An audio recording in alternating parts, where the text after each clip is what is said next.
3 histoires flippantes basées sur des faits réels qui se sont passés au McDonald's.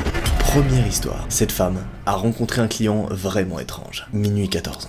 Un homme, plutôt grand, est entré dans un McDonald's. Le McDonald's de Bussy-Saint-Georges, dans la banlieue parisienne. Il sentait fort le tabac et le sucre. Il est passé en caisse et il a pris un café. C'est la première fois que Chloé, une jeune employée qui travaillait là, a vu son sourire. Et ce n'était pas le sourire le plus rassurant qu'elle a vu. Au contraire, le sourire de cet homme était même un peu effrayant. Elle en a frissonné. Tu sais, c'est le genre de mec qui arrive dans un McDo, qui dit rien, qui regarde la fille et qui fait « Un café, s'il vous plaît. » Bizarre, n'est-ce pas?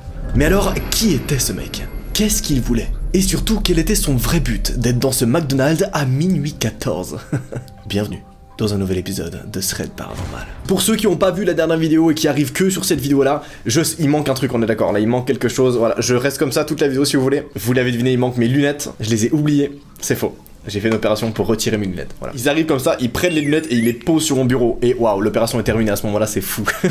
Non, c'est un truc au laser et tout, mais je ferai une vidéo complète pour vous expliquer comment ça s'est passé. C'était gaulerie, très gaulerie. On va tout de suite, sans plus attendre, commencer avec les 3 histoires qui se sont passées au McDonald's. Je pense que t'as déjà été au McDo, donc ça va te parler tout de suite, n'est-ce pas? N'hésite pas à lâcher un petit commentaire si tu as déjà été au McDonald's, voilà, tu écris « J'ai déjà été, j'y fus ».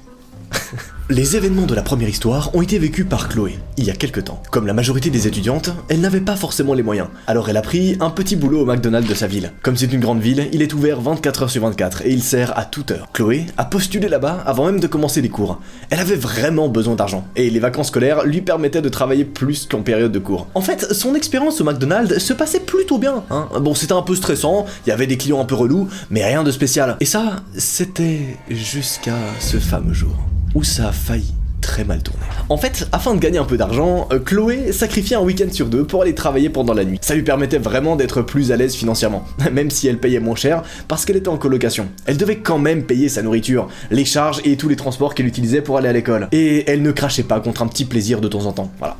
Un petit voyage, un petit trip, un petit... J'ai pas d'autres synonymes de voyage, voilà, Alors, elle n'hésitait pas à travailler un peu plus parfois, pour avoir des heures supplémentaires. Et c'était le cas, cette nuit-là. La nuit où tout a basculé. J'adore dire ce genre de phrase, ouais.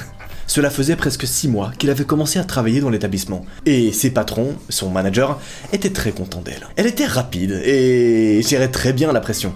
Elle savait que ce travail n'était qu'alimentaire et qu'elle ne travaillerait pas à McDo toute sa vie. Mais elle avait appris à aimer son travail, même s'il n'était pas toujours facile. L'incident dont je vous ai parlé à l'introduction a eu lieu au mois de décembre. Et c'était un samedi soir. Chloé travaillait de 22h à 6h du matin. Elle savait qu'à partir de minuit, elle serait seule avec son manager qui devrait s'occuper de la comptabilité et faire les burgers si jamais il y avait trop de monde. Surtout entre 4h et 5h du matin, quand les gens sortaient de boîte. Elle gérait aussi le drive, évidemment. Mais c'était la même chose. Elle était assez tranquille la nuit. Alors elle en profitait pour nettoyer le restaurant. Ce soir-là, quand Chloé est arrivée, il y avait énormément de monde. Elle savait que le samedi était toujours bondé. Alors elle ne s'est pas posé de questions, elle a pris son service. Le temps est passé très vite, jusqu'à minuit, où elle a commencé à souffler un peu. 2 de ses collègues ont même eu la gentillesse de l'aider à nettoyer les plaques et les comptoirs avant de partir. Elle a donc pu reprendre rapidement sa place derrière la caisse. Elle savait que le manager était dans son bureau en cas de besoin. Et c'est là qu'elle a remarqué un homme, au fond de la salle, qui avait un comportement assez étrange. En réalité, le McDo était presque vide. Il y avait juste ce mec-là, au fond de la salle. Au départ, Chloé ne savait pas trop ce qui la dérangeait chez lui, et elle ne pouvait pas le surveiller toutes les secondes. Mais quand elle l'a regardé à nouveau, elle a remarqué qu'il la fixait, mais de manière très attentive, hein. Vraiment il était là comme ça, là, avec un petit sourire, c'était très bizarre. Elle a commencé à se dire que ce mec était chelou, et elle a commencé à le surveiller un peu plus attentivement.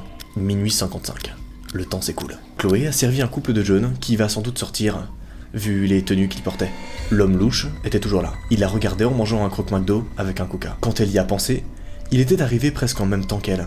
Et il a commandé au moins 4 fois. Elle s'est souvenue lui avoir servi plusieurs cafés dans la soirée. Elle note qu'il faut absolument qu'elle en parle à son manager une fois qu'il sera dans le coin, parce qu'elle commence vraiment à se demander ce qu'il veut. Mais le mec ne bouge pas pour l'instant. Et c'est là qu'on peut retenir un élément quand même plutôt important. Ce mec, il vient pas d'arriver, non, il est là depuis le début de la soirée, et surtout il est là depuis que Chloé a commencé son service. Et ça, c'est pas fou comme info. Ça veut peut-être dire que le mec il est là seulement pour Chloé. On n'est pas sûr, mais ça reste un peu bizarre. 1h18 du matin. Il y avait encore quelques personnes dans le restaurant. L'homme s'est levé et a recommandé un café. Il fixait toujours Chloé de manière très bizarre, mais quand il a pris sa commande, il la regardait de haut en bas, comme un prédateur qui observe sa proie. Un petit sourire malsain était apparu sur ses lèvres, mais il n'en a rien fait.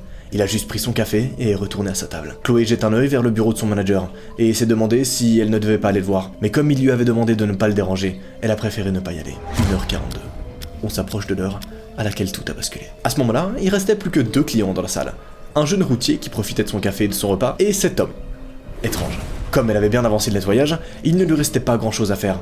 Alors, elle patientait derrière son comptoir, en essayant de ne pas regarder cet homme qui commençait vraiment à lui faire peur. Mais son regard ne pouvait pas s'empêcher d'aller vers lui, sans doute par instinct de survie. Et à un moment, elle a capté un regard, et ce regard-là, il lui a vraiment fait des frissons. C'était vraiment des frissons de dégoût, elle était vraiment pas bien. L'homme s'est léché les lèvres en la regardant, c'est vraiment dégoûtant. Pour Chloé, ça faisait beaucoup. Et elle a failli se précipiter aux toilettes pour vomir. Heureusement, elle a pu se contenir, et elle est restée tranquillement derrière son comptoir, à attendre que cet homme parte. Mais apparemment, non, il était pas prêt à s'en aller, vraiment pas. 2h06 du matin. Le dernier client qui restait dans le restaurant, mis à part le mec bizarre, s'est levé et est parti. Ce qui fait qu'à présent, il y a dans le restaurant Chloé et le mec bizarre, c'est tout. L'homme n'a plus vraiment à se cacher. Chloé le surveille du coin de l'œil, et elle a pu voir un immense sourire un peu bizarre se dessiner sur son visage. Puis, l'homme a commencé à rire. Un rire a glacé le sang, tellement il était effrayant. Chloé avait le cœur qui battait la chamade, et elle n'osait pas vraiment aller voir son manager. Elle voulait prendre une petite pause, mais cet homme l'en empêchait. Elle ne pouvait pas le laisser seul dans la salle, de peur qu'il casse quelque chose. Alors, elle s'est fait un café, et elle a attendu qu'il parte. 2h11. L'homme s'est levé. Il la fixait toujours, mais il avait arrêté de rire. Son visage était froid, sévère, effrayant, ses yeux injectés de sang. Il ne faisait pas si peur avant, mais à cet instant, Chloé a vraiment vu des pulsions meurtrières dans ses yeux. Elle a regardé la porte du bureau de son manager. Les managers fermaient toujours à clé, parce qu'ils géraient les caisses, et qu'il y avait beaucoup d'argent dans leur bureau. Le temps qu'elle y aille, qu'elle frappe, et qu'elle ouvre, si l'homme voulait l'attaquer, il pouvait le faire. Alors, elle a décidé de se cacher dans la réserve, et d'envoyer un message à son manager, en espérant qu'il le verrait. Le temps s'écoule, les secondes s'écoulent, 1, 2... 3, c'est très long. Elle s'apprêtait à envoyer un message à son manager quand elle a entendu des pas entrer dans la pièce. Elle a tout de suite éteint l'écran pour ne pas se faire repérer. Juste avant d'éteindre, bien sûr, elle envoie son message. Elle s'est cachée derrière un grand tas de cartons, en espérant ne pas être découverte. Secrètement, elle espérait un peu que ce soit son manager qui arrive, mais elle a très vite compris que non, c'était pas lui. Le mec là derrière la porte s'est mis à rire. Puis il a commencé à murmurer des choses horribles que Chloé pouvait très bien entendre comme « Allez, viens, on se cherche toi et moi depuis tout à l'heure. Fais pas la timide, je veux juste m'amuser avec toi. Sors de ta cachette. Plus vite tu sortiras, moi je te ferai de mal, je te promets. » C'est très bizarre, on est d'accord. Et c'est loin d'être fini. On est sur un thread d'horreur, donc évidemment, c'est que le début des événements, messieurs, dames. Et je sais que tu adores ce genre d'histoire. D'ailleurs, bienvenue pour ceux qui ont rejoint la chaîne YouTube en cours de route. Bienvenue dans cette nouvelle saison de thread d'horreur. Là, tout l'été, je vous préviens, vous allez être régalés chaque vendredi avec un nouveau thread d'horreur basé sur des faits réels, comme au bon vieux temps. Ça fait presque 1 an que j'ai pas fait thread d'horreur et ça m'avait beaucoup manqué, on va pas se mentir. D'ailleurs, j'ai même créé cette chaîne pour l'occasion, donc abonne-toi et fais-toi plaisir. Chloé s'est mise à pleurer, tellement elle en avait peur. Et elle a plaqué ses mains sur sa bouche pour ne pas qu'il l'entende. Elle pouvait entendre ses pas lents dans la pièce, son odeur de transpiration et de café. Elle ne j'ai plus bougé. Elle a même fermé les yeux. Elle voulait juste que ça s'arrête, mais l'homme n'était pas vraiment prêt à lâcher l'affaire. Elle ne sait pas combien de temps elle a attendu que l'homme s'en aille, mais au bout d'un moment, la police a débarqué dans la salle. L'homme, bien sûr, ne s'est pas laissé faire. Ils ont quand même réussi à le menotter. Il a hurlé cette phrase qu'elle n'oubliera jamais. Je vais te crever, espèce de... La prochaine fois, tu m'échapperas pas. Quand elle est sortie de sa cachette, elle a découvert que c'était ni plus ni moins son manager qui a appelé la police. En fait, le manager était sorti de son bureau, peu de temps après qu'il soit parti. Et il a vu l'homme aller dans la réserve. Il a vite compris qu'elle y était aussi, et qu'il la cherchait. Et pas pour jouer à la corde à sauter, si vous voyez ce que je veux dire. Chloé a bien sûr porté plainte contre cet homme. Après ça, le manager a commencé à faire plus de rondes, et il n'a plus jamais laissé un de ses employés seul dans une salle. Il les a même prévenus de venir le chercher si jamais ça arrivait. Chloé, elle, a été pas mal choquée par tout ça. Alors elle s'est mise en arrêt quelques temps, mais elle a rapidement repris, de peur d'être dégoûtée par son travail. Heureusement, elle reçoit beaucoup de soutien, et aujourd'hui, Chloé va beaucoup mieux. C'est vraiment pas le cas de la deuxième histoire qu'on va voir. Et oui, la transition, elle est instantanée. Deuxième histoire basée sur des faits réels. Ne vous arrêtez jamais pour manger un soir de pluie. 20h41. Trempé, un jeune homme en galère de voiture est entré dans un McDonald's dans lequel il voulait se réfugier. La pluie l'avait entièrement recouvert, mais au moins il était sec. Il s'est dirigé vers les toilettes où un homme bizarre, assez grand et assez baraqué, lui est rentré dedans. Il pensait que c'était qu'un accident et a continué ce qu'il avait à faire. Peut-être aurait-il dû faire plus attention en ce moment. Pourquoi ?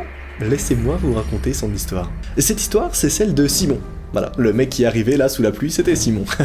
Il était encore étudiant quand c'est arrivé, et c'est une soirée qu'il est pas prêt d'oublier. Simon étudiait le droit dans une grande ville, où il habitait avec sa petite amie Manon. Mais un week-end sur 2, il allait voir ses parents, qui habitaient à environ 2 heures. C'était pas très loin. En général, il partait très tôt le matin et revenait vers 17h le dimanche soir pour profiter de sa copine et passer un peu de temps sur la console avant de reprendre les cours le lendemain. Cependant, ce n'est pas arrivé ce jour-là. Ses parents lui ont fait la surprise d'inviter ses cousins, qu'il n'avait pas vus depuis longtemps. Sa mère lui a proposé de rester manger, mais il était déjà trop tard, et il voulait être rentré pour voir sa copine avant qu'elle ne prenne sa garde de nuit, vers 22h30. Elle travaillait comme infirmière dans l'hôpital près de chez eux, et elle travaillait 2 soirs par semaine de nuit. Simon a alors pris la route, et il a vite atteint la moitié de la route.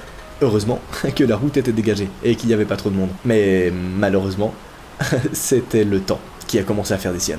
et une violente averse a eu lieu. J'imagine que voilà, t'as des petits flashbacks du début de l'histoire, il pleuvait de ouf, et il a fini par se réfugier dans un McDonald's. Mais on y vient un petit peu plus tard, laisse-moi t'expliquer le contexte d'abord parce que c'est très important pour la suite. En fait, les averses étaient si violentes qu'il n'arrivait presque plus à avancer. Heureusement qu'il y avait un McDo sur la route, et qu'il pouvait s'arrêter le temps que la pluie s'arrête. Il est arrivé sans trop de difficultés, mis à part la pluie qui tombait vraiment très fort. Il a couru pour se mettre à l'abri, mais les quelques secondes qu'il a passé dehors ont suffi pour qu'il termine complètement trempé. Heureusement, il avait des vêtements de rechange, et il a pu se changer dans les toilettes du restaurant. Comme il pleuvait trop, et qu'il commençait à avoir faim, il s'est dit qu'il allait manger là. En fait, Simon sortait très rarement dans ce genre d'endroit, même avec ses potes. Bon, de temps en temps, un petit McDo, ça fait toujours du bien, n'est-ce pas? Même pas trop souvent, attention, c'est pas très bon pour la santé, mais de temps en temps, ça fait plaisir, on est d'accord.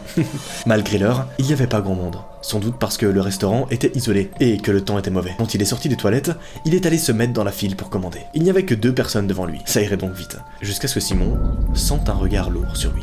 Ce regard n'a pas duré longtemps, car on l'a bousculé si fort qu'il a cru que quelqu'un lui déboîtait l'épaule. Un homme, très grand, lui est passé devant. Il devait au moins faire 2 mètres, et il était très baraqué. L'homme s'est retourné et a regardé Simon de haut, avec un air très provocateur. Mais Simon a laissé passer, il ne voulait pas se battre contre ce gars-là. Il faut avouer qu'il avait un peu peur de lui, tant qu'il était grand et carré. Il a pu prendre sa commande, mais lui, qui pensait que c'était qu'un incident random, va en fait passer l'une des pires soirées de sa vie. Voici l'histoire de Simon. J'adore faire ce genre de petites phrases comme ça, c'est trop beau, n'est-ce pas? 20h52. Simon a récupéré sa commande et va pour s'installer dans un coin. Sauf que le grand, baraqué, bizarre, cherche toujours à le provoquer. Il s'est avancé devant Simon et a volontairement fait tomber sa boisson par terre. Simon l'a regardé, mais il n'en a rien dit. Il savait que s'il disait quelque chose, l'homme allait lui mettre un coup, et que Simon allait voler environ de 10-15 mètres de distance, voilà. À quel point le mec était grand et baraqué. Heureusement, le personnel du restaurant s'est rendu compte de ce qu'il s'était passé, et ils ont refait la boisson de Simon. Mais cela a eu l'air de contrarier l'homme, qui l'a regardé très méchamment. Tant qu'il ne blessait personne ou qu'il n'était pas violent verbalement, le personnel ne pouvait pas le mettre à la porte. Et bien entendu, Simon ne voulait pas lui donner ce qu'il voulait. Simon l'a juste ignoré. Le gars ruminait dans son coin, et ça se voyait qu'il voulait une raison pour mettre le bazar. Mais tout le monde est resté à sa place, ce qui l'a encore mis plus en colère. 20 minutes se sont écoulées, jusqu'à 21h14. Dehors, la pluie faisait rage. Simon a envoyé un message à sa copine pour la prévenir qu'il ne serait sans doute pas rentré quand elle partirait. Sa copine était une personne vraiment très compréhensive qui ne lui demandait pas des comptes. Il le savait. Quand il a relevé la tête, il a sursauté en voyant que l'homme était assis juste en face de lui. Il le regardait très froidement. L'homme est resté immobile avant de piocher dans les frites de Simon. Un peu bizarre, on est d'accord, le mec s'assoit devant lui et commence à grailler les frites de Simon comme ça dans le plus grand des calmes, c'est chelou, hein. Mais bon, Simon, vous allez le comprendre tout au long de l'histoire, mais c'est un mec plutôt gentil en vrai, tu vois. Donc il avait fini de manger, il s'est dit bon bah vas-y, prends la fin de mes frites, y a pas de souci. Il s'en moquait un peu, mais le personnel un peu moins. Un de ses employés, qui devait être un manager, est venu le voir et lui a demandé d'arrêter d'embêter les clients. Comme c'était poli et pas du tout agressif, l'homme n'a rien pu faire. Il s'est levé et a quitté le restaurant. Du moins, c'est ce que pensait Simon. Et c'est ce que vous pensiez peut-être là derrière votre écran, hein. Le mec est parti, il est rentré chez lui, et c'est la fin du thread. Merci d'avoir suivi cette vidéo, et à demain. non, c'est une blague évidemment, on rigole, hein. Bref. 21h17. Simon se rend compte que le mec est en fait encore là. Il le fixe à l'extérieur du restaurant. Alors il décide de changer de table et de se mettre dos à la fenêtre. Mais l'homme trouve quand même le moyen d'être vu par Simon. Simon aurait voulu partir, parce que cet homme allait lui chercher des ennuis. Il le sentait, mais il ne pouvait rien faire. Il a juste prévenu la direction, qui lui a dit que pour l'instant, il ne pouvait rien faire. Alors Simon, il a juste décidé de l'ignorer, hein. Il était 21h19. La pluie s'est doucement arrêtée. Alors Simon s'est dit qu'il pouvait repartir. Chose qui l'a pas mal soulagé, vu que l'homme était toujours là. Il s'est dit, ok, là c'est mon moment, je tape un sprint jusqu'à ma voiture, il ne pleut plus, c'est parfait. Sauf que, au moment où Simon voulait sortir, l'homme est re-rentré dans le restaurant. Là, c'était bizarre, il y a eu une sorte de jeu de regard, les deux sont regardés, il ne s'est rien passé. Simon pouvait enfin rentrer chez lui. Et mettre fin à cette histoire. Quand Simon est arrivé à sa voiture, il a eu la mauvaise surprise de voir ses pneus dégonflés. Pire que ça, en regardant attentivement, il a remarqué que ses pneus avaient été lacérés par des coups de couteau. Ouais, Simon avait une petite idée de qui avait fait ça, mais il n'avait aucune preuve. Avec un peu de chance, le restaurant aurait des preuves vidéo. Alors il est immédiatement allé voir le responsable qui était aux caisses à ce moment-là. Il pouvait sentir le regard de l'homme lui brûler la nuque. Il a expliqué calmement la situation au responsable, qui l'a emmené avec lui dans son bureau. Par chance, même si ce restaurant était dans un trou paumé, ils étaient équipés de vidéosurveillance sur le parking, qui était privé. Et sur la vidéo, les deux hommes ont pu voir l'homme crever les pneus de Simon. Le responsable a demandé à Simon s'il voulait prévenir la police, et Simon a accepté. Il avait pour idée de parler à l'homme, mais il valait mieux prévenir les autorités si jamais quelque chose se passait mal. 21h35. Les deux hommes sont sortis du bureau après l'appel de la police, qui a conseillé à Simon d'être très prudent. Ils ont également dit qu'ils arrivaient tout de suite. Le poste n'était pas très loin. Simon est allé voir l'homme et lui a demandé très calmement pourquoi il avait fait ça. L'homme, lui, forcément, a très mal pris le fait qu'on l'accuse sans preuve et a commencé à s'énerver. Simon a reculé d'un pas et a annoncé qu'il avait des preuves, puisqu'il avait été filmé par les caméras de surveillance. Alors, il s'est tout simplement levé et a sauté sur Simon. C'est bon pour vous? Heureusement, le responsable avait prévenu tous les employés, et ils ont pu l'arrêter à plusieurs. Ils étaient 6 à essayer de le stopper, et il arrivait quand même à bouger. Heureusement, comme prévu, la police est arrivée très rapidement, et a maîtrisé l'homme. Bien sûr, Simon a porté plainte. L'équipe du fast-food a été adorable avec lui. Ils lui ont redonné un menu complet en s'excusant pour ce qui s'était passé, même si c'était pas de leur faute. Le responsable a même appelé une dépanneuse et a ramené Simon chez lui, alors qu'il habitait à plus d'une demi-heure de route. Aujourd'hui, le responsable et Simon sont même devenus de très bons amis. Au point que Simon l'a choisi comme témoin de son mariage. Bien sûr, Simon, lui, a aussi été choqué, mais ça n'a pas duré. L'homme a été incarcéré et Simon n'a plus de nouvelles de lui aujourd'hui. Il en a parlé à sa copine, qui est à présent sa fiancée, et ils en rigolent aujourd'hui. Mais c'est sûr que sur le coup, non, Simon n'a pas du tout rigolé. Et heureusement qu'il a pris toutes les précautions nécessaires pour prendre aucun risque. Et oui, c'est déjà l'heure de la dernière histoire de cette vidéo. Je sais, tu en veux encore, bah c'est pas fini, hein. Attends la dernière, parce que la dernière, je te préviens. Déjà, juste, voici le nom de cette dernière histoire. Jamais elle n'aurait pensé que cela arriverait. L'histoire commence à 22h25. Une jeune femme, Mathilde, s'est garée et elle s'est rendue dans un restaurant où elle travaillait comme agent de sécurité. Mais elle n'a pas vu cet homme, très louche, au comportement très étrange, dans un coin d'ombre, qui l'a regardé arriver. Elle a en fait pas réalisé que quelque chose se préparait et que ça allait perturber toute sa soirée. Ouais, ce mec-là, qu'on voit sur les caméras de surveillance en train de s'avancer du restaurant, il avait clairement de très mauvaises intentions et ce qu'il a fait a choqué tout le monde. Bienvenue pour cette troisième histoire. Mathilde est une jeune femme assez dynamique, qui aime beaucoup bouger. Et oui, c'est elle qui a vécu les événements. Ça se voit pas comme ça, mais elle est en fait agent de sécurité. Beaucoup de personnes pensent que les agents de sécu sont des grands mecs musclés, mais pas du tout. Non, non, elle est assez petite et fine, mais elle est sortie de première de sa formation et maîtrise plusieurs arts martiaux, dont le karaté et le krav maga. Bref, Mathilde là, tu lui dis salut, elle te fait une prise de catch, c'est bon pour toi? Mathilde a enchaîné plusieurs contrats avant d'être embauchée en CDI dans un McDonald's en tant qu'agent de sécurité. Le patron l'avait vu travailler lors d'une convention et avait été très impressionné par ses compétences. Mathilde, c'est le genre de fille à se donner à fond dans son job et à être très attentive. Pourtant, malgré tout ce qu'elle sait faire, ce soir, Mathilde a eu extrêmement peur. D'ailleurs, elle n'a même jamais eu aussi peur de sa vie. 22h30. Mathilde a pris son poste à cette heure-là. Il y avait encore des employés et quelques clients, mais c'est une chose qui ne choquait pas Mathilde, puisque le restaurant était ouvert toute la nuit, sauf de 4h à 5h du matin, où le personnel faisait le ménage. Elle a fait sa première ronde et a demandé aux 2 jeunes employés présents si tout allait bien. Quand elle a eu la confirmation, elle est allée en salle de contrôle. En général, elle faisait une ronde par heure, et c'était assez suffisant, sauf quand on l'appelait bien sûr. Elle n'avait jamais eu à intervenir franchement, mais elle savait que ça rassurait le patron de savoir sa présence. En fait, Mathilde avait jamais eu aucun problème dans un restaurant McDonald's, ça s'était toujours très bien passé. 23h15. Un des employés a quitté le restaurant. Et il ne restait alors plus qu'elle et l'employé de nuit. Il n'y avait pas de clients et tout était calme. Elle est allée prendre un café avec l'employé, avec qui elle s'entendait assez bien. Et oui, à force de travailler la nuit, elle commençait à connaître un peu tout le monde, et avouer que ça lui faisait vraiment du bien de parler avec ses collègues. Après avoir pris son café et discuté quelques minutes, elle a refait une ronde. Comme il n'y avait toujours rien, elle est retournée en salle de contrôle. 23h57. Comme la soirée était assez calme, Mathilde a pu lire un peu. Elle a toujours aimé dire, et ça la détend en général. Comme ça, elle pouvait garder un œil sur les caméras de surveillance. C'est à ce moment-là qu'un mouvement étrange a attiré son attention. Sur un des écrans, quand elle a commencé à regarder de près, elle a vu un homme, planté face à la caméra, la tête baissée recouverte par une capuche. Mis à part un léger mouvement de bascule, avant-arrière. En gros, imaginez que le mec était juste en train de faire ça là. C'est bizarre, c'est un peu bizarre comme move, on est d'accord, non? Il était là, au milieu du parking.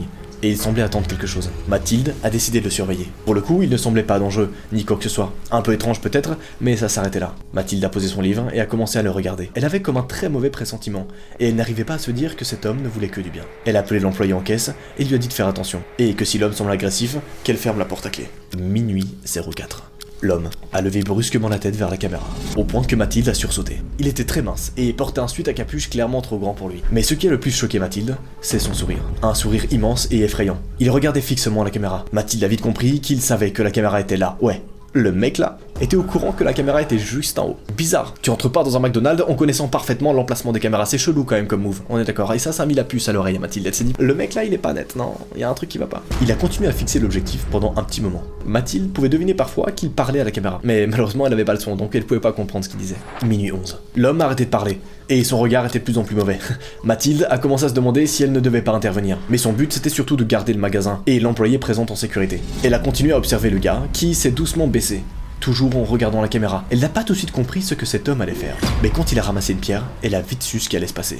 L'homme a jeté la pierre sur la caméra, mais comme ça n'a pas fonctionné, il a essayé une deuxième puis une troisième fois. Au bout de 4 lancers, la pierre a frappé la caméra et elle s'est immédiatement éteinte. Mathilde l'a cherché sur les autres caméras et a vu l'homme s'avancer doucement vers l'entrée du restaurant. Minuit 14. Mathilde s'est précipitée à l'extérieur de la salle de contrôle et a fermé la porte d'entrée. Elle a fermé toutes les autres portes et a dit à l'employé d'aller se cacher dans la salle de contrôle. L'homme s'est approché de la porte d'entrée et quand il s'est rendu compte qu'il était enfermé dehors, il a commencé à frapper sur la porte et à hurler de toutes ses forces. Mathilde est revenue dans la salle de contrôle et a immédiatement appelé les secours. L'homme semblait vraiment fou et elle ne voulait pas avoir affaire à lui. Il était peut-être drogué. Et elle savait très bien, parce que Mathilde elle a de l'expérience de fou, qu'un mec drogué dans un restaurant à minuit, c'est pas normal. Et c'est guise de mauvais présage. Je sais pas si ça se dit ce que je viens de dire, mais c'est de mauvais augure, t'as compris. Elle a trouvé une caméra où elle pouvait le voir. Et elle est restée en ligne avec l'officier de police pendant qu'elle l'observait. L'officier de police lui a immédiatement envoyé une patrouille. Minuit 16. L'homme est allé chercher une pierre pour casser la vitre du McDonald's. Mathilde a prié pour que la police arrive très vite. Elle avait vraiment peur que la vitre cède. L'employé s'était caché sous le bureau et elle s'était mise à pleurer. L'homme tapait fort, super fort contre la vitre et qu'elle pouvait entendre des coups dans la salle de contrôle. Mathilde a verrouillé la porte et a commencé à se barricader. D'ailleurs, elle l'a bien fait. 4 longues minutes s'écoulent. Minuit 20. Les deux femmes ont entendu la vitre de la porte se casser. L'homme a réussi à entrer. Il a commencé à défoncer le restaurant. Mais heureusement, la police est arrivée avant qu'il ne fasse trop de dégâts. L'homme ne savait pas où elle s'était cachée, et il n'est pas venu taper contre la porte de leur salle. La police a alors arrêté l'homme, et il a été enfermé dans un hôpital psychiatrique. Il a été diagnostiqué malade, et depuis, il est toujours interné et soigné. Il a repris ses esprits, et il a même présenté des excuses par lettre au McDonald's. Mais il admet lui-même qu'il va beaucoup mieux. Et j'imagine que t'as envie de savoir, Mathilde, qu'est-ce qu'elle est devenue aujourd'hui? C'est le petit moment que tu kiffes dans les histoires des Red. Je te connais. Mathilde, en fait, a très vite prévenu le patron du restaurant, qui est arrivé aussi vite que possible. Il a félicité Mathilde pour sa réaction calme et son professionnalisme. Mathilde a eu très peur cette nuit-là, tout comme la jeune employée avec qui elle était présente. Mais ça ne les a pas empêchés de reprendre leur travail. Cette histoire les a beaucoup rapprochés d'ailleurs, ces deux employés. Et aujourd'hui, elles sont devenues fiancées. Oui, c'est très random comme fin, mais je trouve ça plutôt cool, en vrai. 3 histoires étranges qui se sont passées au KFC. J'imagine que vous êtes tous déjà allés au moins une fois au KFC, ou que vous connaissez au moins une personne qui est déjà allée. Si c'est le cas, envoie tout de suite cette vidéo à la personne. Il faut absolument qu'elle voie ça. Car je te préviens, une fois que tu l'auras vu, t'auras plus forcément envie d'aller au KFC. Affaire numéro 1. Mercredi 8 février, vers 14h30. Il y avait peu de monde à cette heure. Jenna, une jeune serveuse de 23 ans travaillant au KFC, était au drive à ce moment-là. C'était un endroit qu'elle aimait bien. Elle parlait aux clients à travers le casque qu'on lui fournissait tous les jours, et préparait à son rythme toutes les commandes qui lui étaient faites. Elle habitait dans une banlieue de Lyon, et son emploi se trouvait à une dizaine de minutes de chez elle. Ce soir-là, le soir où tout a basculé, Jenna aidait les serveurs quand elle a entendu son casque grésiller. Quelqu'un se trouvait au drive. Elle s'est rendue tranquillement à la fenêtre en saluant son client, comme elle le faisait habituellement. Mais une voix grave, tremblante, s'éleva de l'autre côté du combiné pour lui commander un seau de poulet pané. Elle a lancé la commande avant de s'éloigner pour la préparer. À cette heure, le restaurant était presque vide. Certains serveurs prenaient leur pause et les commandes étaient plutôt rapides. Les cuisines restaient ouvertes toute la journée et une partie de la nuit. Et bien sûr, il y avait toujours quelqu'un pour les préparer, même aux heures les plus sombres. Jenna a pris moins de 3 minutes à préparer la commande qu'elle a emballée dans un sac avant de retourner à sa fenêtre. L'homme avait la fenêtre fermée. C'était la première fois que Jenna voyait un homme aussi pâle et aux traits aussi tirés. Il avait l'air épuisé. C'était vraiment étrange. Comme s'il n'avait pas dormi depuis des jours. Qu'est-ce que ce mec cachait ? C'est trop bizarre, bro. Des cernes profondes entouraient ses grands yeux clairs, ce qui lui rendait presque un air effrayant. Et c'était encore pire quand il souriait. Elle en a eu un frisson tant il avait quelque chose de malaisant. Elle lui a tendu son sac et il l'a remercié, avec la même voix rauque. Son regard avait quelque chose d'encore plus étrange, une étincelle de folie. Heureusement, il lui a juste adressé un petit sourire avant de partir. Elle espérait vraiment que ce genre de personne ne viendrait pas régulièrement. D'ailleurs, elle a parlé de cet homme à ses collègues présents, qui ont pris ça à la rigolade. Mais en vrai, elle aussi, elle a pris ça un peu à la rigolade. Elle a pas vraiment pris au sérieux ce mec. Après tout, c'est une anecdote comme les autres. Ils en avaient tout plein à partager pendant leur moment de pause. Mais vous allez vite comprendre que ce mec-là cachait une histoire vraiment particulière. D'ailleurs, soyez les bienvenus dans un nouvel épisode de Thread Horror. Vous êtes de plus en plus nombreux à suivre cette chaîne et c'est une vraie dinguerie. Par contre, je vous préviens, il y a de très fortes chances que tu ne vois pas les prochaines vidéos qui vont être postées sur cette chaîne. La raison est simple, c'est parce que je vais poster des vidéos de plus en plus sombres et de plus en plus flippantes sur cette chaîne YouTube. Je suis désolé. Mais du coup, YouTube risque de moins en moins les référencer. Alors, si tu veux être sûr de tomber sur les prochaines vidéos, abonne-toi et active la cloche. C'est hyper important, si tu n'actives pas la cloche et si tu ne t'abonnes pas, il y a presque aucune chance que tu tombes sur les prochaines vidéos. Bref, qu'est-ce que cachait ce mec mystérieux là ? Eh bien, on va l'apprendre. Samedi 11 février, 17h15. Cela faisait 3 jours qu'elle voyait ce même homme. Il venait toujours à des heures où il n'y avait personne, soit en plein après-midi, soit tard le soir, entre 11h30 et 1h du matin. Elle commençait à avoir l'habitude, mais l'homme la mettait toujours assez mal à l'aise.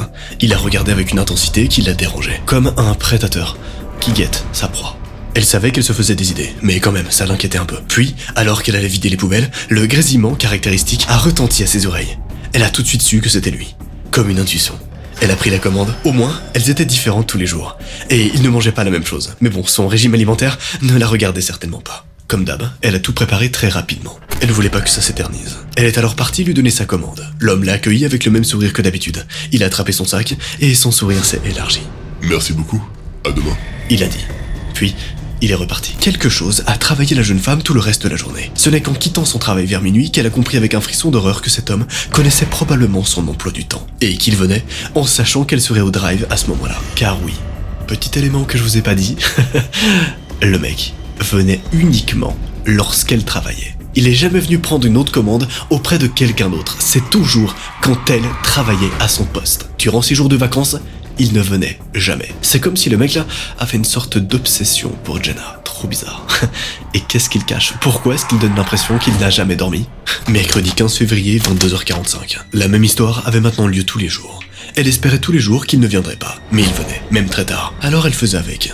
Cela faisait maintenant une semaine qu'il venait tous les jours et elle se demandait bien ce qu'il lui voulait. Ou s'il venait vraiment simplement pour manger. Elle en doutait. Elle avait en fait comme un mauvais pressentiment. Elle hésitait à donner son casque à un de ses collègues pour ne pas avoir affaire à lui. Mais comme il arrivait sur des horaires où il y avait peu de monde, elle était en général la seule formée au drive à ce moment-là. Elle hésitait à en parler à son manager, ou même à se mettre en arrêt le temps que ça se tasse. Évidemment, malgré son espoir de ne pas le voir ce jour-là, il est venu. Sa voix l'a fait sursauter. Bonjour Jenna, un saut de wings épicé s'il te plaît. Alors déjà, truc assez bizarre, il connaît son prénom, comment ça mon ref. Ce qui est encore plus chelou, c'est qu'il la tutoyait, alors qu'ils ne se connaissaient pas du tout tous les deux. Elle était horrifiée, son cœur battait très fort. Elle a préparé son seau et lui a donné sa commande. Elle a vraiment eu la désagréable impression qu'il lui avait frôlé la main exprès, et ça la dégoûtait. Elle devait faire quelque chose. C'en était trop. Mais quoi? Comment est-ce qu'elle allait apprendre la vérité sur ce mec trop bizarre? Les jours s'écoulent, nous sommes le mercredi 22 février à 1h du matin. Une semaine. Cela faisait une semaine qu'il n'était pas venu. Depuis qu'il l'avait appelé par son prénom. Depuis qu'il avait effleuré sa main. Et elle était soulagée. Au moins, elle n'avait plus à supporter son éclat sombre, dans son regard, et ses frôlements volontaires. Elle en était certaine à présent. Il l'avait certainement laissé tomber, après qu'elle ne lui avait montré aucun intérêt. Et tant mieux. Elle n'était pas vraiment à l'aise avec la drague, et encore moins avec les personnes qui insistaient. Cette histoire faisait sans doute partie du passé, mais elle y pensait toujours, avec une certaine appréhension. Si ça se trouve, il était juste malade. Et il allait revenir? Oui, elle cogitait et s'inquiétait toujours pour rien. Tout le monde lui répétait, mais elle avait beau essayer de ne pas s'inquiéter, elle était toujours anxieuse. Et ce soir, du 22 février, elle avait une intuition étrange qui la poursuivait. Depuis qu'elle avait embauché à 18h ce jour-là. Une intuition assez désagréable. Il ne lui restait que les poubelles à sortir et elle pourrait enfin partir. Son collègue travaillait encore 1 heure, mais le drive était déjà fermé depuis une demi-heure. Elle salua Nolan, son jeune collègue de 19 ans, et sort. Elle avait enfin fini et ne reprendrait qu'à 15h le lendemain. Son angoisse avait diminué au fur et à mesure de la semaine. D'ici quelques heures, elle n'y penserait plus. Elle a déposé les 3 sacs poubelles dans les bennes et allait pour se rendre dans les vestiaires pour récupérer ses affaires. C'est là qu'elle a été éblouie par des phares de voiture. Je vous laisse imaginer sa réaction quand t'es là, tu sors à 3h du mat et t'as des phares d'une voiture qui t'éblouissent. Trop chelou. Tu sais que la voiture, elle est là, dans un seul but. Pour toi. Elle ne voyait plus rien. Le conducteur n'avait pas l'air concerné par son aveuglement. Il ne pouvait pas éteindre ses phares, non? Alors qu'elle allait râler ouvertement contre la personne qui conduisait, elle s'est sentie attrapée par 2 mains puissantes.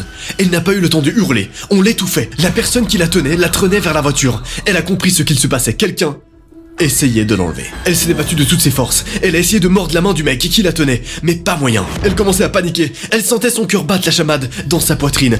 Toute sa vie défilait devant ses yeux. L'homme portait des gants pour qu'elle ne puisse ni le mordre, ni le griffer. Elle essayait de hurler, mais en vain. La main devant sa bouche étouffait tous ses cris. Elle espérait que quelqu'un remarque son désespoir, qu'une personne arriverait pour l'aider, mais rien. C'est là qu'elle s'est sentie poussée dans le coffre de la voiture. Et avant qu'elle puisse faire le moindre mouvement, le couvercle s'est refermé sur elle. Elle a commencé à taper avec une violence et essayer de faire le plus de bruit possible. Mais la voix de l'homme s'est élevée, rauque, ferme et effrayante. Tu ferais bien te tenir tranquille. Je n'hésiterai pas une seule seconde à te tuer, alors tais-toi. Bien sûr, tu t'en doutes, mais cette voix, elle l'a reconnue. C'était ce fameux client qui lui faisait si peur. Cet homme, qui avait eu un comportement si étrange avec elle. La voiture est repartie, et elle pouvait la sentir bouger sous elle. Elle avait si peur qu'elle n'a même pas remarqué qu'elle pleurait. Où l'emmenait-il? Pourquoi? Parce qu'elle lui avait tapé dans l'œil?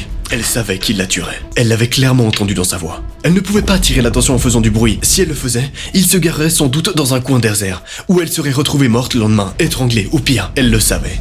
La terreur paralysait tout son être. Elle avait du mal à réfléchir. Au volant de son véhicule, l'homme parlait tout seul. C'est avec horreur qu'elle s'est rendu compte que c'était à elle qu'il parlait. Il disait des trucs du genre: Tu vas voir, j'ai tout préparé pour ta venue. Une petite pièce toute belle, toute bien préparée. Tu vas être très bien. On regardera des films, on lira des livres, on jouera ensemble. On pourra faire plein de choses. Bon, par contre, tu ne pourras pas sortir. Tu comprends? J'aurais de très gros problèmes si tu disais à tout le monde que je t'avais enlevé. Tu imagines? Tu m'as vu, et tu connais bien ma voiture. Je devrais donc te tuer si tu dis à qui que ce soit que je t'ai enlevé. Tu comprends? J'aimerais éviter de te tuer. Je te trouve si belle, si fascinante, une œuvre d'art pour moi seul. Il ne faut pas que tout le monde te regarde, tu vois. J'ai préparé de la musique pour toi, je vais te la mettre, d'accord? C'est là que, un slow, une musique dégoulinante d'amour et d'admiration retentit dans l'habitacle.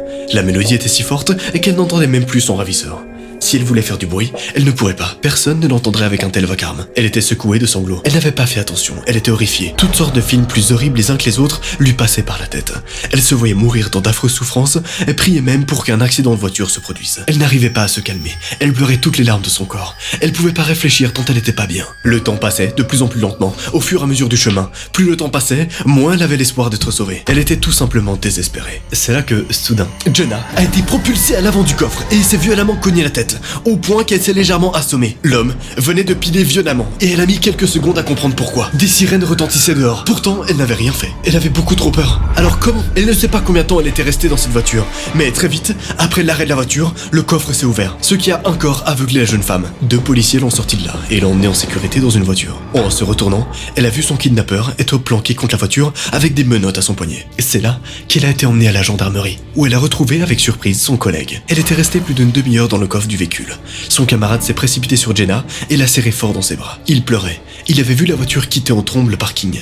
Il avait eu la présence d'esprit de regarder le parking et de voir que la voiture de Jenna était toujours là, sans Jenna. Il avait tout de suite compris ce qu'il s'était passé. Il a donné le signalement de la voiture et des barrages routiers avaient rapidement été montés, très rapidement. C'était grâce à lui que Jenna s'en était sortie. Et évidemment, j'imagine que tu veux savoir qu'est-ce qu'il en est devenu de l'homme bizarre. L'homme a été interrogé. Même s'il s'est fait passer pour un fou au départ, il était déterminé qu'il était sain d'esprit et qu'il jouait la comédie devant les policiers. Il a fini par avouer l'obsession qu'il vouait à Jenna et a même menacé de l'enlever à nouveau quand il serait libéré. Il a déclaré devant la police et devant la jeune femme: Si je ne peux pas la voir, personne l'aura. Comment ça, mon ref? Je vous laisse imaginer la peur qu'a pu ressentir Jenna à ce moment-là. L'homme a été emprisonné et attend toujours son jugement. Jenna, elle, traumatisée, a démissionné de son emploi. Elle a réalisé qu'elle aurait pu mourir ce jour-là et que cet homme restera dangereux pour elle, malgré son emprisonnement. Aujourd'hui, elle a déménagé dans la région bordelaise, où elle a rencontré un homme qu'elle fréquente depuis bientôt 1 an. L'homme qui l'a enlevé sera jugé dans 2 mois. Je vous tiendrai update sur cette chaîne YouTube, bien sûr. Histoire numéro 2. L'homme étrange. Ce KFC, pour cette seconde histoire, se trouvait dans une zone industrielle, goudronnée et très fréquentée, aux alentours de Bordeaux. Manon, une jeune étudiante, avait réussi à s'y faire embaucher pour payer ses études et accessoirement ses repas. C'était une jeune femme simple, ravissante, et qui travaillait vite et efficacement. Il n'y avait jamais eu de problème avec elle, jusqu'au jour où il est entré dans ce restaurant. Le samedi 16 juin, le restaurant était encore plein d'activités. Quand l'homme est entré, il était ruisselant. Sans doute à cause de la pluie à l'extérieur. Il avait le teint cireux comme s'il était malade. Mais à part ça, c'était un bel homme. Les yeux clairs, des cheveux châtains courts. Cet homme était tout à fait normal, même s'il était très humide et rempli d'eau. Mais c'est son regard qui a dérangé Manon, quand elle l'a vu s'avancer vers lui. Ses yeux la fixaient, l'air vide, ce qui lui donnait un air encore plus malade. Il ne devait pas être en forme. Malgré la compassion qu'elle ressentait pour lui, son regard l'a fait frémir. Il avait quelque chose de bizarre. Mais l'homme avait finalement l'air juste très fatigué, hein? Néanmoins, au premier abord, l'homme avait l'air très poli et très gentil. Et elle s'en est voulu d'avoir eu de telles pensées à son égard. Il a payé sa commande avant d'aller s'installer près de la fenêtre, le regard perdu sur l'extérieur. Elle était assez rassurée. Elle s'est faite peur pour rien. Cet homme était parfaitement sain et devait juste vivre des choses pas très cool pour être dans un tel état. S'il restait, elle lui offrirait un café et son manager était d'accord, mais ça ne devait poser aucun problème. Trop chou, elle se souciait de cet homme. Elle pensait que cet homme vivait des trucs horribles peut-être. C'est pour ça qu'il était pas très bien. 15h38. La jeune femme débarrassait les tables. Il n'y avait personne au comptoir, mais un frisson l'a parcouru. Elle a regardé autour d'elle et elle l'a vu. Le regard de l'homme. Il était fixé sur elle et ne la lâchait pas des yeux. Un petit sourire retroussait ses lèvres. Il y avait vraiment quelque chose de malsain dans ses yeux. Et ses lèvres. Elle s'est dépêchée de porter les plateaux derrière le comptoir et a regardé son collègue qui n'avait manifestement rien vu de ce qui se passait. Manon n'était pas du tout rassurée. Au contraire, elle a tout expliqué à son collègue qui était compréhensif et a même demandé s'il pouvait l'aider. Il a alors pris la décision de s'occuper de l'homme et de laisser Manon un peu plus loin. Mais l'homme ne faisait que fixer la serveuse. Rien d'autre. Plus les secondes passaient, plus Manon se détendait. C'était étrange, mais il ne faisait rien de mal. La sécurité leur rirait au nez s'il les prévenait pour ça. Ils ne pouvaient rien faire contre un client qui n'avait fait aucun mal, si ce n'est de regarder intensément Manon. Même si ça mettait mal à l'aise quelqu'un, Manon ne se voyait pas d'aller le voir juste pour lui demander d'arrêter de la regarder. Elle allait prendre son mal en patience, voilà tout. Super. Et c'est comme ça que s'arrête cette deuxième affaire. C'est faux, évidemment. 15h51. L'homme s'était calmé, et tous avaient pu reprendre leur travail tranquillement. Le restaurant se vidait peu à peu, mais l'arrivée d'une bande de rugbymen les a remis un peu dans le jus. Ils s'étaient installés dans le fond de la salle et riaient assez fort, ce qui faisait sourire les personnes présentes derrière le comptoir. L'homme, pendant ce temps, mangeait. Et, si c'était froid, il ne s'est pas plaint, et c'est assez cordial de sa part. Son comportement était redevenu normal. Il mangeait doucement, affaissé sur son siège, et restait tranquille dans son coin. Soudain, il a posé violemment son sandwich, et il s'est mis à hurler, à plein poumon dans le fast-food, en faisant sursauter tout le monde. Le collègue de Manon s'est brûlé avec un café qu'il a dû refaire après s'être changé. Manon et son manager sont allés voir le client pour qu'il se calme, car il commençait vraiment à faire peur à tous les clients présents dans la salle. Même les gars de l'équipe de rugby se sont arrêtés de parler, et l'ont regardé de manière étrange. Heureusement, ils ont réussi à le calmer très vite, ce qui a rassuré tout le monde, notamment une mère, venue avec son enfant qui avait l'air agité. L'homme a semblé retrouver ses esprits et s'est excusé. Il avait vraiment l'air mal. L'idée d'appeler les pompiers a été évoquée, mais il a refusé en disant qu'il allait bien. Les responsables présents ont quand même décidé de garder un œil, de peur qu'il recommence. Et si tu te demandes pourquoi est-ce qu'il a crié, on n'en sait rien. Il a juste fait des... très bizarre. 16h04. Le client s'agitait de plus en plus. Il commençait à crier, à rigoler. C'était de plus en plus bizarre. Personne n'avait envie de rire dans le KFC de la région bordelaise. Les employés présents n'osaient plus vraiment s'en approcher. Même pas le manager qui hésitait sérieusement à appeler le directeur du fast-food. Il commençait vraiment à se sentir très mal à l'aise en présence de cet homme. Mais le pire, c'était quand Manon était dans la pièce et qu'il pouvait la voir. Son rire amplifiait et il disait des phrases terrifiantes comme Tu finiras en enfer, sorcière.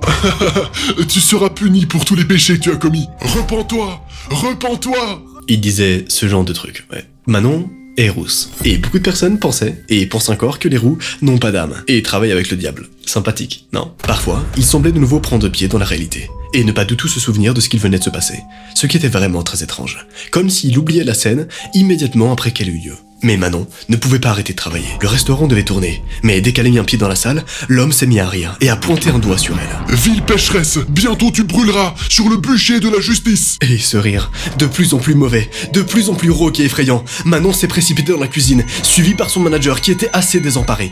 Cette fois, c'était décidé. Ils allaient appeler le directeur. Les policiers ne se déplaceraient pas pour un homme qui hurlait mais qui n'était pas dangereux. Ils avaient déjà eu le cas par le passé, la police n'avait rien fait. La personne était partie sans rien faire d'autre, et là, ce serait sans doute la même chose. Mais bon, la présence du directeur les aiderait sans doute, et leur permettrait d'agir en cas de problème.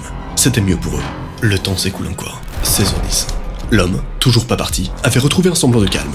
Le manager avait fini par prendre son courage à deux mains et lui dire de se taire. Sinon, il serait viré du restaurant. Manon était plus sereine depuis que l'homme ne l'insultait plus. C'était toujours très désagréable de ne pas pouvoir se défendre face à un client très désagréable. Mais bon, il ne faisait plus de grabuge, et n'en ferait sans doute plus maintenant qu'il avait été repris assez sèchement. Le directeur avait été appelé, mais n'avait pas jugé bon de se déplacer pour un homme un peu fou. Du moment que son sacro-saint restaurant allait bien, et que rien n'avait été vandalisé, tout allait bien. Il ne s'occupait que très rarement de ses employés. Du moment qu'il faisait tourner le restaurant, rien n'aurait pu le faire sortir de chez lui ou de son bureau quand il était là. Dans tous les cas, Manon était pas du genre à se laisser trop longtemps impressionner. Et puis, elle devait travailler. Elle a commencé à laver les tables vides. Mis à part l'équipe de travail, l'homme et l'équipe de rugby, il n'y avait personne dans la salle. Manon fredonnait une chanson à la mode en nettoyant les tables, et c'est là que tout a commencé à partir en cacahuète. Alors qu'elle était penchée pour retirer les derniers détritus d'une table particulièrement sale, elle a senti une vive douleur derrière la tête. Un de ses collègues a poussé un cri, mais elle ne comprenait pas ce qu'il venait de se passer. Un mouvement a attiré son attention sur la gauche. Deux des rugbymen s'étaient levés et venaient de se jeter sur quelque chose derrière elle. Ce n'est que lorsqu'elle a réussi à se relever et se retourner qu'elle a compris ce qu'il se passait. L'homme venait de la frapper derrière la tête avec un plateau. Un plateau, Il était complètement fou. Il la regardait d'un air méprisant, voire assassin, comme s'il voulait la tuer. Son manager s'était jeté sur le téléphone pour appeler la police, et son collègue s'était rapproché d'elle pour l'emmener dans la salle de pause, pour qu'elle n'ait plus à voir l'homme qui l'avait agressée. Elle avait un peu mal, mais elle n'était pas blessée. Les deux travailleurs sont restés silencieux, jusqu'à ce que des cris leur proviennent encore de la salle. Ils ont d'ailleurs sursauté. Manifestement, l'homme n'était pas content de ne plus voir Manon dans son champ de vision. Les autorités sont très vite arrivées, tout comme le directeur qui s'était plus déplacé par souci de sa réputation que pour aider son employé. Il a même demandé à tout le monde de ne pas trop parler de ce qui s'était passé pour que sa réputation aille bien. Cet homme est horrible et mériterait quelques claques en réalité. Il n'a même pas demandé à Manon comment elle allait. Heureusement, la police n'a pas eu sa nonchalance. Deux inspecteurs sont très vite venus la voir pour voir son état et l'emmener pour l'interroger. Et heureusement, on a très vite eu le fin mot de toute cette histoire. Et le voici. Le fin mot n'a pas vraiment rassuré Manon. En réalité, elle a tout expliqué à l'homme qui l'interrogeait. Puis, ce fut à son tour de lui expliquer qui était cet homme. En fait, cet homme était interné dans un hôpital psychiatrique, à quelques centaines de mètres du KFC où elle travaillait. Il avait eu une permission pour sortir avec sa mère,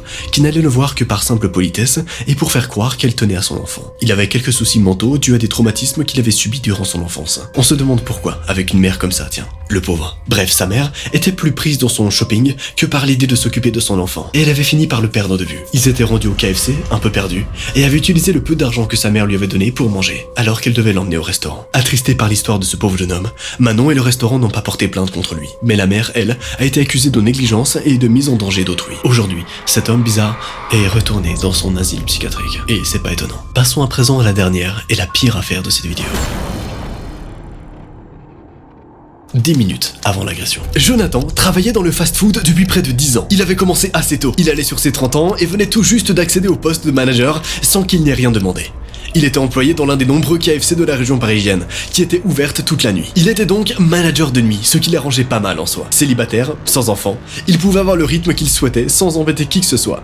Puis de nuit, il avait moins d'employés à gérer et aussi beaucoup moins de clients. Le drive fonctionnait toujours très bien, surtout du jeudi au samedi soir, avec les soirées étudiantes. Ces soirs-là, il y avait beaucoup de monde, entre 3h et 7h30 du matin. Il connaissait très bien tous ses employés et il pouvait régulièrement discuter avec eux. Ce travail lui plaisait beaucoup. Mais ce soir-là, le restaurant était particulièrement vide. L'employé présent allait et venait dans l'établissement en faisant plus de ménage qu'autre chose. Le casque vissé sur ses oreilles au cas où quelqu'un se présenterait au drive. Mais il y avait vraiment personne. Jonathan, lui, s'occupait comme il le pouvait à envoyer son employé s'occuper des toilettes, où il y avait toujours un peu de ménage à faire. Il pensait s'occuper des caisses quand soudain, il a entendu un bruit sourd provenant de la réserve. Le restaurant était assez grand et une grande pièce dans le fond servait à stocker tout ce qui était nécessaire au bon fonctionnement de l'établissement. Au début, Jonathan pensait avoir rêvé, mais quand il a entendu un deuxième bruit, il a trouvé ça louche. Quelqu'un se cachait sans doute là-bas. Il se faisait peut-être des films, mais il a quand même préféré aller jeter un coup d'œil. 8 minutes avant l'agression. Jonathan a attrapé ses clés avant de partir pour aller vérifier la réserve. Il n'était pas rassuré, mais il fallait quand même qu'il y aille. Imaginez s'il y avait vraiment quelqu'un. Ce serait stupide de sa part de ne pas s'y rendre. Et puis, il était presque certain que ce n'était qu'un effet de son imagination. Au moins, ça l'occuperait quelques instants. Il s'est dirigé vers la salle, au fond du restaurant. Il était seul à avoir entendu ça. L'autre garçon qui était avec lui était à l'autre bout, avec son casque. Il ne pouvait pas entendre quoi que ce soit. C'est donc seul qu'il pénètre dans la réserve. À première vue, il n'y avait rien, ni personne. Rien n'était tombé. Il avait dû rêver. Alors, il a fait demi-tour. Il n'allait pas rester là, alors qu'il ne se passait rien. C'était évident. Mais, dès qu'il a mis un pied à l'extérieur, un autre choc l'a arrêté. Ouais. Il y avait bien un autre bruit. Cette fois, il en était certain. Une autre chose lui est venue en tête bien plus sombre et sinistre. Au départ, il s'est dit que c'était impossible, mais là, il y avait quand même la forte impression que le bruit avait clairement été fait exprès. C'était très clair, à présent. Quelqu'un était actuellement dans la réserve et essayait de l'attirer là-bas. Genre quelqu'un faisait un bruit, régulièrement, juste pour que le mec s'approche et soit vulnérable. C'est très bizarre, on est d'accord, et on comprend à présent que c'est vraiment prémédité. 6 minutes avant l'agression. Pour Jonathan, le temps semblait ralentir. Il devait agir. S'il n'avait aucune preuve de ce qu'il avançait, il ne pouvait pas appeler la police. Il ne pouvait pas appeler d'aide. Il devait vérifier lui-même. Il a quand même pris son téléphone avec lui, au cas où il devrait appeler des secours rapidement. Son chef ne lui en voudrait pas d'avoir voulu sauver sa vie au cas où. Et puis, il ne l'apprendrait sans doute jamais, si rien ne se passait. Il est alors retourné dans la salle, en avançant avec la plus grande des prudences. Il devait faire attention à tout ce qu'il se trouvait autour de lui, et fouiller dans les moindres recoins. L'intrus pouvait se cacher n'importe où en réalité. Alors, il ne pouvait clairement pas se permettre de faire n'importe quoi. Il avançait, doucement, balayant du regard toute la salle. Imaginez à quel point il devait paniquer à ce moment-là, s'arrêtant sur les ombres qui lui paraissaient suspectes, avant de se rendre compte qu'il ne pouvait pas s'agir d'un être humain. Il essayait de se rassurer comme il le pouvait. Il se trouvait même un peu bête parfois, en prenant peur de rien.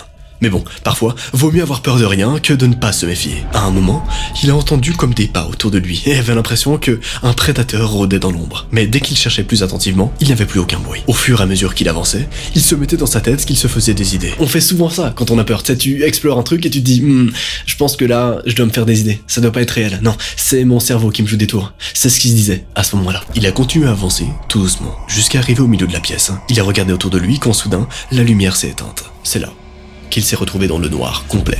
Je vous laisse imaginer sa panique. Et à ce moment-là, nous sommes 4 minutes avant l'agression. Jonathan était complètement désorienté. Il essayait de ne pas trop bouger, le temps de trouver son téléphone pour avancer. Il commençait sérieusement à avoir peur. Ça pouvait pas être un hasard. Quelqu'un l'avait attiré ici avec des intentions pas nettes. Maintenant, c'était évident. C'était un piège. Il ne pouvait plus s'en douter. Il a trouvé son téléphone dans la poche arrière de son pantalon et allumé sa lampe torche. À sa place, j'aurais sans doute prévenu quelqu'un. Mais en vrai, on ne sait pas ce qu'on ferait vraiment avec une telle pression. Il ne voyait personne. Il était vraiment en panique. Il avait beau se dire que c'était qu'une vulgaire coupure de courant, il n'y croyait plus. Le tableau électrique était dans cette pièce. Et la personne avait très bien pu le couper pendant qu'il avançait. Il trouvait ça plus plausible qu'une simple coupure de courant. Vu la situation, ça ne pouvait clairement pas être un hasard. Puis, il a entendu ce qu'il redoutait le plus. Des bruits de pas. La personne ne cherchait plus à se cacher. Des pas lents et mesurés qui tournaient autour de lui. On voulait peut-être jouer avec ses nerfs, c'était l'impression qu'il avait. Mais était-ce réellement le cas? Il ne savait plus. Il avait trop peur. Pourtant, de base, c'était quelqu'un de posé et de réfléchi. Mais cette situation était en train de lui faire perdre tous ses moyens. Puis, un petit rire. Une voix de femme. Il en était sûr. Mais qu'est-ce qu'une femme pourrait bien faire ici? Ce n'était pas qu'un simple vol. Il en était sûr. La femme, ou la chose, avait vraiment des intentions cheloues. Il devait réfléchir et agir. En écoutant, il arrive un minimum à savoir où elle se trouvait. Alors il essayait de s'en éloigner à pas longs et mesurés. Il devait aussi aller voir le tableau électrique, dont elle s'était complètement désintéressée. Il essayait de tourner en même temps qu'elle, en essayant de ne pas se prendre les pieds dans les sacs, ou ne pas se cogner aux étagères. Même avec la lampe, il avait du mal à voir tout ce qu'il se trouvait autour de lui. Il l'entendait rire, et ça ne le rassurait pas du tout. Il fallait vraiment qu'il se tienne le plus loin d'elle possible. 2 minutes avant l'agression. Ses pas, et ceux de son agresseuse, retentissent dans la pièce. Plus le temps passe, plus la pièce lui paraît immense. Il avait l'impression qu'il n'atteindrait jamais le panneau d'électricité. Jamais. Il l'entendait toujours rire près de lui, marcher et même respirer très fort parfois. Mais sa voix lui a glacé le sang quand, doucement, elle s'est mise à murmurer. Il l'entendait parfaitement bien. Mais là, il avait vraiment la peur au ventre. Elle lui disait des choses du genre « Je suis là. Oh, tu veux pas me rejoindre? Dommage. Je vais te faire regretter tout ce que tu m'as fait. » Apparemment, la femme, présente à ce moment-là, semblait le connaître. Lui était censé la connaître, mais néanmoins, il ne parvenait pas à reconnaître cette voix, étouffée par les murmures et la colère. Car oui, manifestement, la voix était très en colère. Et c'était bien une femme. Il fallait à tout prix qu'il se tire de là, et vite. Tant pis pour le panneau électrique. Il devait rejoindre le mur et s'en servir pour aller jusqu'à la porte. Sa lampe torche était beaucoup trop faible, et il pestait de ne pas avoir mis plus de moyens pour avoir un téléphone plus performant. Mais au fur et à mesure qu'il avançait, il avait la désagréable impression qu'elle lui bloquait le passage, et qu'elle ne laisserait jamais passer. En fait, remettre l'électricité serait sans doute une meilleure solution pour l'attaquer de front. Il devait absolument trouver le panneau pour remettre la lumière, et voir qui lui voulait du mal. Ce serait plus simple. Surtout que dans le noir, il risquerait tout simplement de se faire attaquer. La personne rôdait autour de lui, et savait où il était grâce à sa lampe torche. Il ne pouvait pas l'éteindre pour se repérer. En fait, il était dans un dilemme qu'il avait vraiment du mal à gérer. Il devait trouver une solution, et très vite. Plus le temps filait, plus ça devenait dangereux pour lui. Il en avait conscience. Quelques secondes avant l'agression, il avait enfin réussi à se repérer, et avait trouvé le panneau électrique. Enfin, mais quand il a essayé de remettre les boutons en place, rien. Les fils avaient été arrachés. Soudain, il a senti une vive douleur dans son dos. Il a lâché un petit cri avant de sentir un second point de douleur. C'était trop. Il s'est effondré au sol avant de recevoir un gros coup à la tête. Le premier l'a complètement sonné. Il aurait voulu voir qui il avait en face de lui, mais la lumière de sa lampe torche ne l'illuminait pas. C'est le second coup sur la tête et la douleur qui l'ont fait sombrer dans l'inconscience. Il s'est seulement réveillé quelques heures plus tard à l'hôpital. Il était surpris de voir qu'il n'était pas seul et que son jeune collègue était aussi présent. 2 policiers étaient également là et lui ont demandé comment il allait. Comme il allait assez bien, ils lui ont posé plusieurs questions avant de lui expliquer ce qu'il s'était passé. Et voici ce qu'il s'est passé ce jour-là. La jeune femme qui l'a attaqué s'appelait Alexandra et il la connaissait très bien. Enfin, je vous explique. En tant que célibataire, Jonathan cherchait à trouver quelqu'un pour partager sa vie. Quelqu'un qui aurait partagé son train de vie. Il s'était inscrit sur un site de rencontre sur lequel il avait rencontré quelques femmes, dont Alexandra. Cependant, le rendez-vous ne s'était pas très bien passé pour Jonathan, qui avait coupé court. Ça ne se passait vraiment pas bien de son côté, et il avait été franc et sincère avec elle. Il pensait vraiment que c'était terminé, mais apparemment pas pour elle. Elle a craqué et flashé sur lui, et elle avait très mal pris son rejet. C'est alors que la femme, Alexandra, a décidé de se venger. Elle avait monté tout un plan machiavélique. Elle avait attendu que l'employé soit loin avant d'attirer Jonathan et de l'attaquer. Heureusement, l'employé du fast-food a compris qu'il se passait quelque chose quand il s'est approché de la réserve pour remettre de l'électricité. Car oui, en effet, la jeune femme n'a peut-être pas pensé que si elle coupait l'électricité de la réserve, elle couperait en fait l'électricité de tout le bâtiment. Enfin, de tout le KFC. Donc malheureusement, l'employé s'est dirigé vers le panneau, a remarqué qu'il y avait une agression et a tout de suite appelé la police. La jeune femme a été inculpée pour ses actions, mais elle n'est pas en prison. Pas pour l'instant. Comme elle a pris la fuite et qu'elle a été arrêtée plus tard, c'est la parole de Jonathan contre la sienne. Et comme Jonathan ne l'a pas vu, on n'aura jamais vraiment le fin mot de cette histoire. Évidemment, je te rappelle que tu peux cliquer sur ton écran pour continuer à passer la soirée avec moi. Et pour les autres, rendez-vous vendredi prochain pour une autre vidéo.